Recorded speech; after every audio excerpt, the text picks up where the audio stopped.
For decades, the elite stewards of our society, those insulated towers of academia, media, and bureaucracy, have extended an almost paternal leniency toward the eruptions of leftist fury.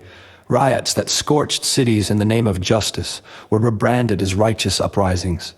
Assaults on free speech were dismissed as mere passion plays, and waves of ideological vandalism against monuments, institutions, and even the fabric of civil discourse were met with hand-wringing editorials rather than the firm hand of accountability.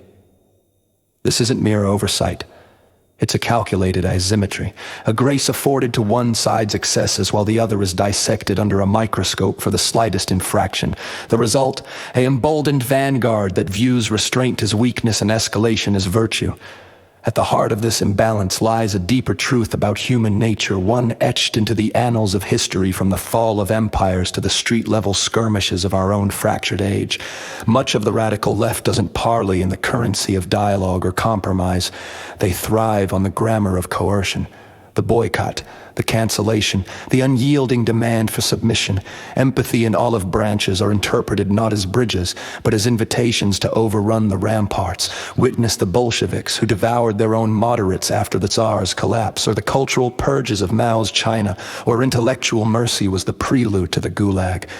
Closer to home, consider how the architects of woke orthodoxy have weaponized shame and exclusion to silence dissent, only to cry foul when met with equal fervor. Punishment in their lexicon isn't cruelty.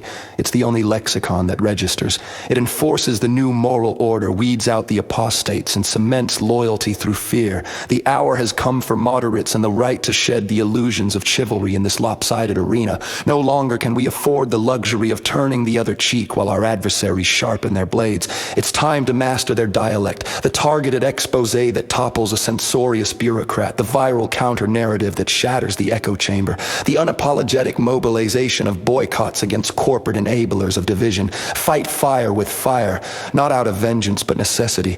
History's great turnarounds, from the American founders' defiance against imperial overreach to the Velvet Revolution's velvet-gloved steel, remind us that civilizations don't bend toward justice through passive virtue alone. They are forged in the crucible of reciprocal resolve, where the defenders of liberty learn to wield the flames before they consume the house. Let this be the pivot. A coalition of the clear-eyed, from the suburban skeptic to the principled conservative, rising not in rage, but in calculated reciprocity. Speak their language fluently, but infuse it with the unyielding spine of tradition and reason. Only then can we reclaim the public square from the arsonists and rebuild it on ground that endures. The alternative, perpetual concession, is not peace, it's surrender.